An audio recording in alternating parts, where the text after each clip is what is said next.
Whether you call it an awesome blossom or blooming onion, that bulbous beast did not hit culinary creation until 1988.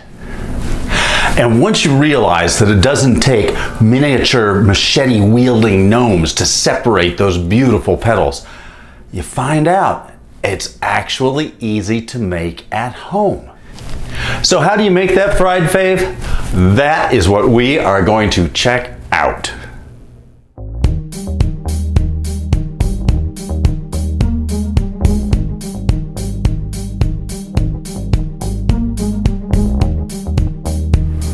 Now to start off, of course, you're going to want a big onion, but you don't just want a big onion, you want a big sweet onion. What I have here is a Vidalia, excuse me. My favorite is a Texas 1015, but they're not in the stores yet. So a Vidalia works very, very well. You also want a good sharp knife. I've got a nice Wusthof here and the blade is fantastic. Also, make sure that the onion is cold. If you bring the onion straight out of the fridge and start working on it, you won't cry. Cold onions don't make you cry. So to start, what I'm going to do is I'm just going to cut the very top off here, nice flat cut.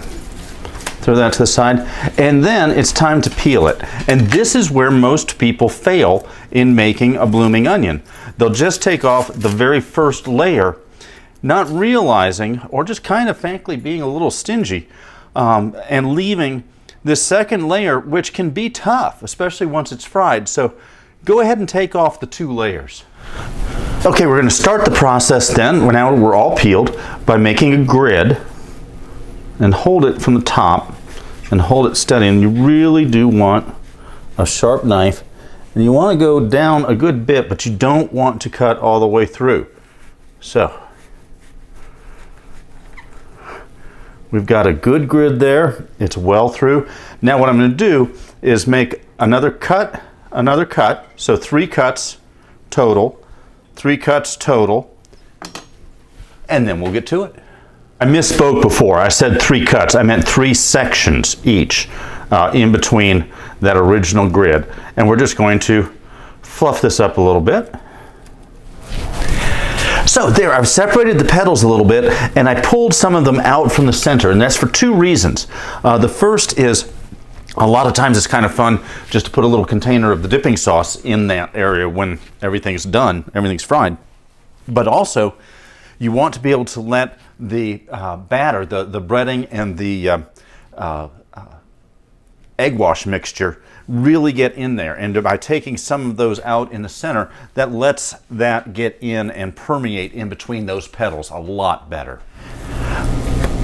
Okay, what I've done now is I've taken 1½ cups of regular flour, added to that a ½ cup of Italian breadcrumbs, 2 tablespoons of hot paprika, 2 teaspoons of cayenne pepper, 1 teaspoon of salt, 1 teaspoon of garlic powder, 1 teaspoon of ground black pepper, and 1/2 teaspoon of oregano. And I've mixed that all together.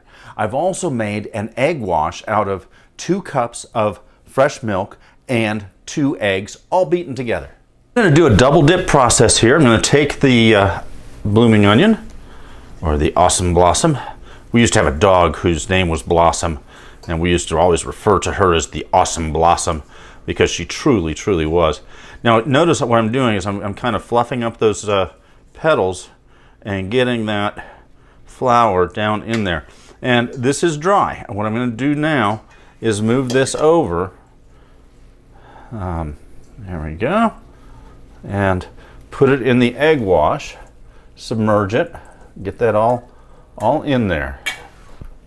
Get that milk and egg, everything all in there. Do that really nice.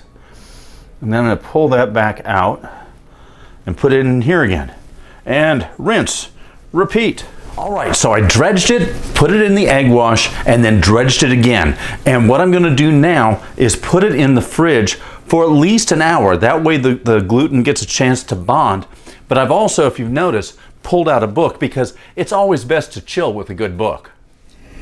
Okay, what I've done is I've heated the oil up to 400 degrees. I'm going to flash fry this very, very hot. I'm putting it in upside down and I'm lowering it in slowly because I don't want anything to happen, if you catch my drift. There we go. Now, that's just going to be there for about 15 seconds while I then reach in and flip it over. And we're going to flip it over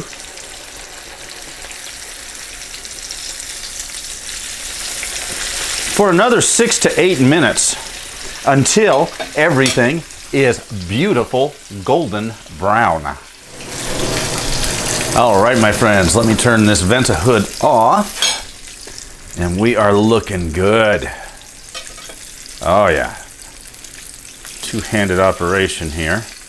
Now what I'm going to do you see that? Isn't that amazing? What I'm going to do is I'm going to put this on a baking rack now and put it in a preheated oven at 150 for about 10 minutes just to let the oil drain off. You know, I've used paper towels before, but the problem is paper towels stick to the stuff.